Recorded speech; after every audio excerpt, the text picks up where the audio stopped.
Inuubos nila ang pondo ng ating bansa.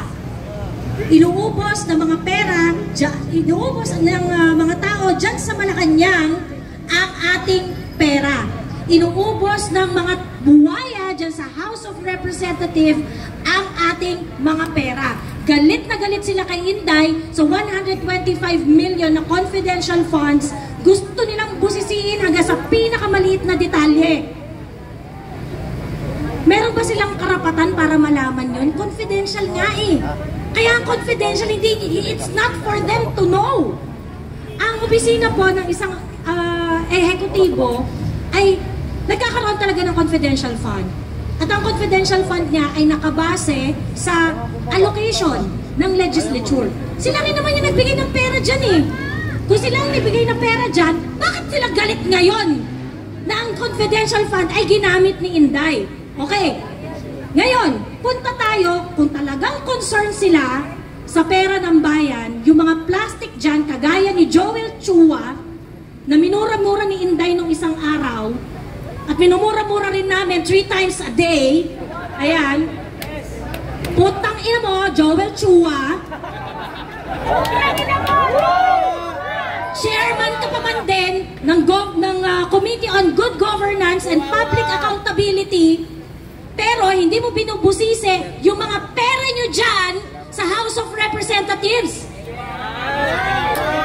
Nag-increase kayo ng budget sa media relations ninyo from 20,000 to 20 million to around that amount to almost $500 million pesos.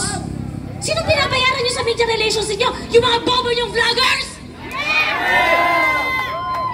Binibigyan nyo pa ng kondo yung mga tatang-tangan yung vloggers na walang ibang ginagawa kundi magpakalat ng kasinungalingan. Pagkatapos, binabayaran nyo sila para baliktarin kaming hindi mga bayad. Di hamak, mother. Di hamak. Ayan. At hindi tayo papayag na mas matatalino tayo sa mga tatang-tangang yon. Diba? Ang problema po, pag hindi tayo kikilos at hindi tayo magsasalita at hindi tayo magre-react, tuyong-tuyo na ang dugo nating lahat. Mamamatay tayong lahat dahil hindi tayo makakatikim ng serbisyo dito sa gobyernong to. Galit na galit kayo sa 125 million pesos na confidential fund, pero yung trilyong pera na dapat para sa infrastruktura, edukasyon, ospital, para sa mga Pilipino, hindi nyo binubusisi mga putang ina nyo dyan sa Kongreso. Tama! Na-adjit na naman ako.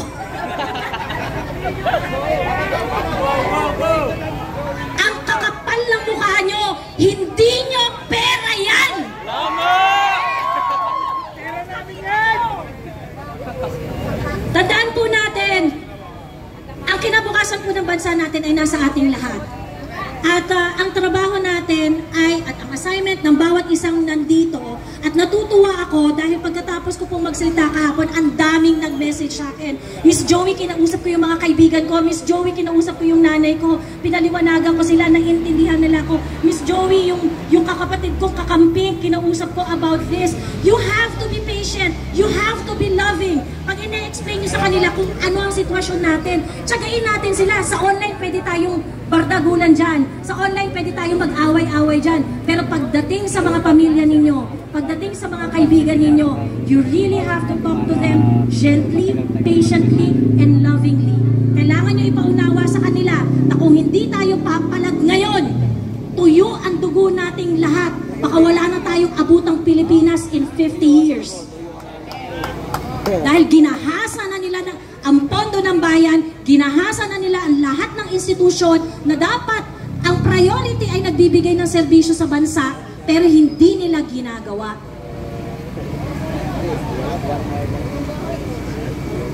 Sana po, sa mga susunod na araw, dumami tayo. Sa mga susunod na araw, lalo nating palakasin ang boses natin sa pag-demand ng tunay na accountability and transparency sa mga tao dyan sa Malacanang, sa mga tao dyan sa mga kongreso. Pare-parehas kayong mga salot ng bayan. Yes! Mga adik kayo, magsilayas kayo dyan!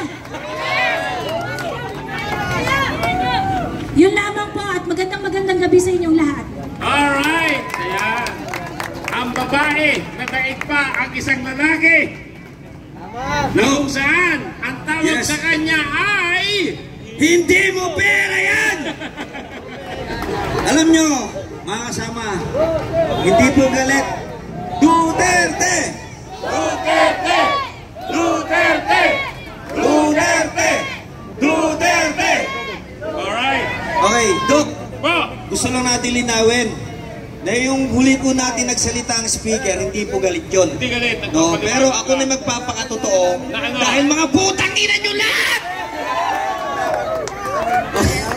Ulit ka ba, Dok? Dahil dyan, meron tayo snubber!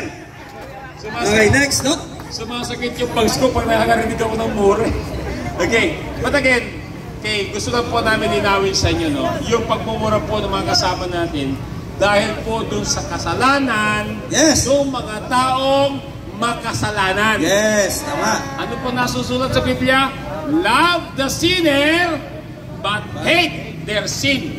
Mahalin daw natin yung mga makasalanan, ang ayaw lang natin dapat ay yung kanilang kasalanan. Correct. Malinaw po ba yun? Yes! Meron po bang galit dito?